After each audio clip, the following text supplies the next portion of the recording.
السلام علیکم، آپ دیکھ رہے ہیں بیٹل آف کربلا انسکرپٹڈ۔ یزید نے بادشاہت کا منصب سنبھالتے ہی مدینہ کے گورنر ولید بن عتبہ کے نام ایک خط تحریر کیا۔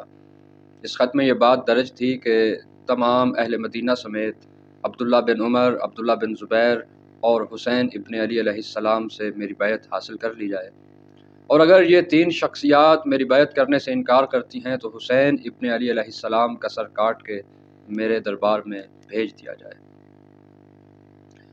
جب ولید کو یہ خط موصول ہوا تو ولید نے سابقہ مدینہ کے گورنر مروان کو مشورہ کے لیے طلب کیا۔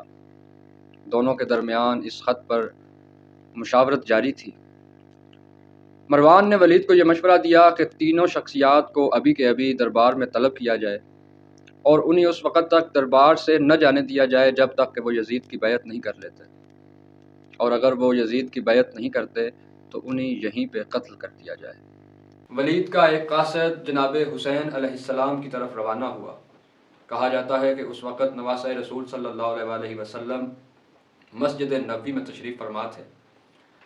قاصد نے جیسے ہی ولید کا پیغام امام حسین علیہ السلام کو سنایا تو امام حسین علیہ السلام نے اپنے ساتھ اپنے خاندان کے 30 جوانوں کو لیا اور ان کو یہ بات باور کرائی کہ جب میں ولید کے دربار میں جاؤں تو تم دروازے پر پہرا دینا، اور اگر میں اللہ اکبر کی صدا بلند کروں یا میری آواز غیر معمولی طور پر بلند ہو جائے تو تم دروازے کو توڑ کر عمارت کے اندر داخل ہو جانا، اور اگر ایسی کوئی بھی صورت پیش نہ آئے تو بھی اس وقت تک دروازے پر موجود رہنا جب تک کہ میں بخیر و عافیت ولید کے دربار سے واپس نہیں آ جاتا۔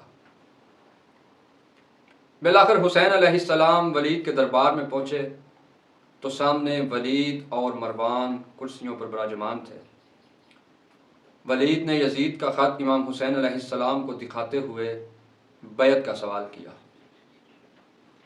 تو حسین علیہ السلام نے فرمایا کہ یہ میرے شایان شان نہیں کہ رات کی تاریکی میں یزید کی بیعت کر لوں، اس لیے تم صبح کا انتظار کرو، لوگوں کو جمع کرو، میں تمام لوگوں کے سامنے اپنا فیصلہ سناؤں گا۔ ولید اس بات پر مطمئن اور رضامند نظر آ رہا تھا، جبکہ مروان نے بات کو کاٹتے ہوئے یہ کہا کہ اگر تم نے حسین علیہ السلام کو ابھی جانے دیا تو پھر یہ کبھی تمہارے ہاتھ نہیں آئیں گے، بہتر ہے کہ ان سے ابھی بیعت کا سوال کرو، اور اگر یہ بیعت نہیں کرتے تو ابھی ان کو قتل کر دو۔ حسین علیہ السلام مروان کی اس بد کلامی پر غصے میں آئے اور مروان کو مخاطب کرتے ہوئے کہا کہ تم کون ہوتے ہو ہمیں قتل کروانے والے؟ اس کے بعد امام حسین علیہ السلام نے فرمایا کہ یہ نہیں ہو سکتا کہ جو شرف آل نبی صلی اللہ علیہ وسلم کو حاصل ہے اس کے بعد وہ یزید جیسے فاسق اور فاجر کی بیعت کر لے، لہٰذا مجھ جیسا کبھی اس جیسے کی بیعت نہیں کر سکتا۔ حسین علیہ السلام کی آواز بلند ہوتے ہی ہاشمی جوان عمارت کے اندر داخل ہو گئے۔ یوں حسین علیہ السلام واپس اپنے گھر کی طرف تشریف لے گئے۔ خواتین و حضرات، یہ وہ آخری رات تھی جو فرزند رسول صلی اللہ علیہ وسلم نے اپنے نانا کے شہر میں گزاری۔ صبح 3 شعبان 60 ہجری کو حسین علیہ السلام نے ایک مختصر قافلے کے ساتھ مکہ کی طرف ہجرت اختیار کی۔ یہاں یہ بات انتہائی قابل غور ہے کہ جب حسین علیہ السلام مکہ کی طرف ہجرت کر رہے تھے اس وقت مدینہ میں اکثریت ان لوگوں کی تھی جو اصحاب رسول صلی اللہ علیہ وسلم تھے۔ یہ وہ باعظمت اور بابرکت شخصیات تھی جنہوں نے خود رسول اکرم صلی اللہ علیہ وسلم سے حسین ابن علی علیہ السلام کے متعلق بیش بہا اور گراں قدر احادیث کو سنا بھی تھا، اور رسول اکرم صلی اللہ علیہ وسلم کو حسین علیہ السلام کے فضائل فرماتے ہوئے دیکھا بھی تھا۔ یہ وہ لوگ تھے جنہوں نے دیکھا تھا کہ رسول اکرم صلی اللہ علیہ وسلم کیسے اپنے نواسے کو اپنے کندھوں پر سوار کرتے ہیں اور کس طرح ان سے محبت فرماتے ہیں۔ لیکن افسوس کی بات یہ ہے کہ اس وقت اتنی کثرت سے جتنی کثرت سے وہ لوگ موجود تھے انہوں نے حسین علیہ السلام کا راستہ نہیں روکا کہ اے فرزند رسول صلی اللہ علیہ وسلم، آپ ہرگز مدینے کو چھوڑ کر نہیں جائیں گے، ہم آپ کا دفاع کرنے کے لیے موجود ہیں۔ 3 شعبان 60 ہجری کو حسین علیہ السلام اپنے مختصر سے قافلے کے ساتھ، جس میں بڑی تعداد بچوں اور خواتین کی تھی، مکہ معظمہ کی طرف ہجرت کر گئے۔ یہاں پر 2 باتیں انتہائی قابل غور ہیں۔ ایک بات یہ ہے کہ حسین علیہ السلام اتنے قصیر صحابہ کے ہونے کے باوجود اس بات پہ کیوں مجبور ہوئے کہ وہ مدینہ کو چھوڑ کر مکہ کی طرف ہجرت کر جائیں؟ دوسری بات یہ ہے کہ کیا جن لوگوں نے یہ سوچا تھا کہ وہ حسین علیہ السلام سے لا تعلقی کا اظہار کر کے یا یزید کی بیعت کر کے ایک پرامن اور پرسکون زندگی گزار سکیں گے، انہوں نے آنے والے دور میں پرسکون زندگی گزاری؟ نہیں، یہ ایک علیحدہ تاریخ ہے کہ جن لوگوں نے حق کو تنہا چھوڑا تھا اس لالچ میں کہ ان کی زندگی پرسکون ہوگی، وہ باعزت زندگی گزاریں گے، آخرکار انہیں اس کی بہت بڑی قیمت چکانا پڑی۔ بہرحال حسین علیہ السلام اپنے سفر کا آغاز کر چکے تھے، جس کی ابتدا یہ تھی کہ مجھ جیسا کبھی اس جیسے کی بیعت نہیں کرے گا۔ حسین علیہ السلام نے اس واقعے کو تاریخ کے لیے ایک سبق بنا دیا۔ قیامت تک کے لیے جو بھی حسین علیہ السلام کے کردار پر عمل پیرا ہوگا وہ کبھی یزید جیسے کردار کے سامنے نہیں جھکے گا، وہ کبھی باطل کے سامنے نہیں جھکے گا، وہ کبھی باطل کو قبول نہیں کرے گا، وہ کبھی باطل کو تسلیم نہیں کرے گا۔ چند ماہ مکہ معظمہ میں قیام کے بعد حسین علیہ السلام کو کوفہ کی طرف ہجرت کرنا پڑی۔ امام حسین علیہ السلام نے اپنے حج کے ارادے کو عمرے کی نیت میں تبدیل کیا اور مکہ سے روانہ ہو گئے۔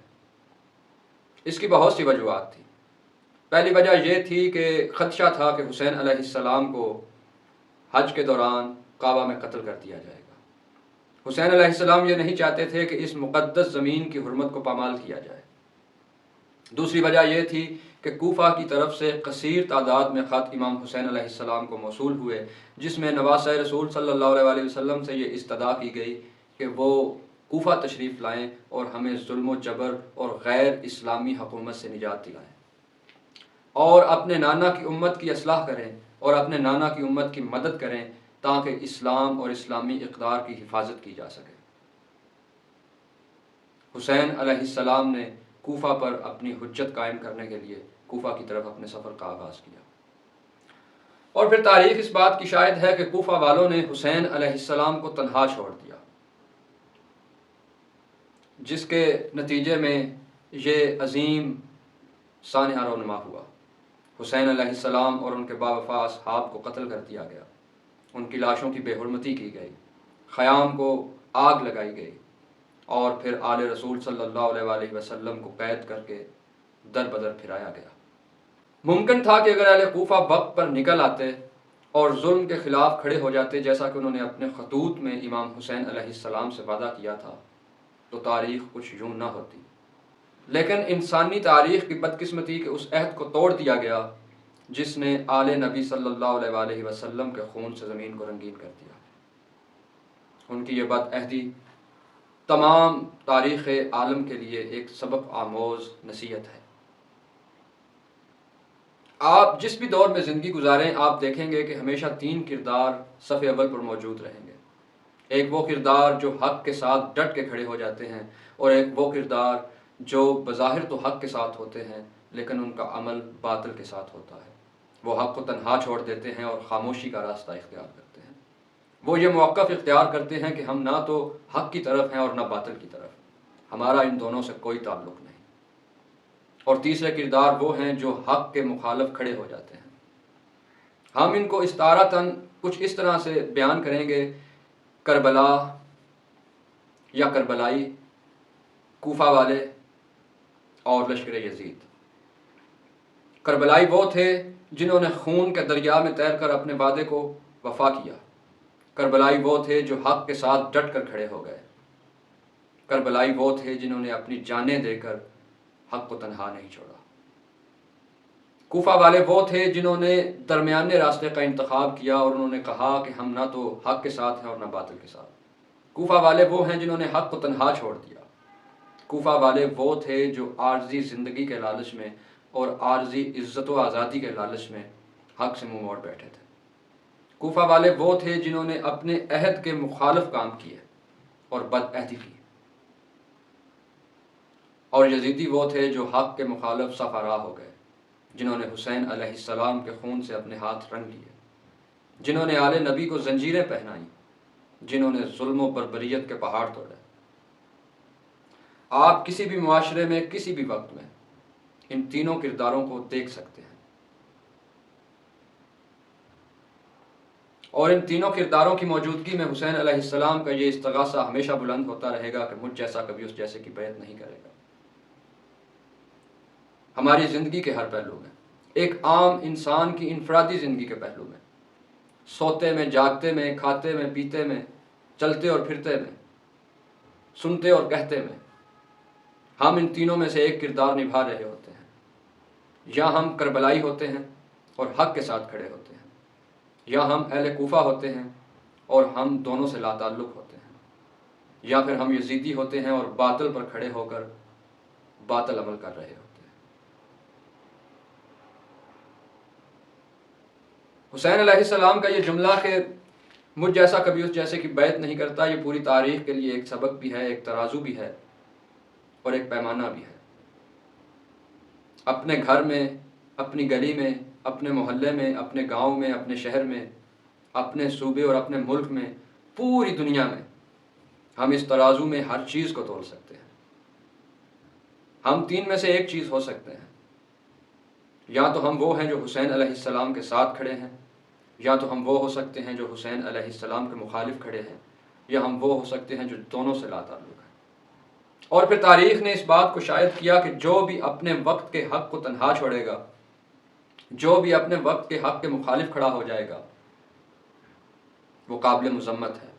اگر ہم اپنے وقت کے حق کے ساتھ نہیں کھڑے تو اس بات سے کوئی فرق نہیں پڑتا کہ ہم مسجد کے حجرے میں تھے یا کسی طوائف کے کوٹھے پر۔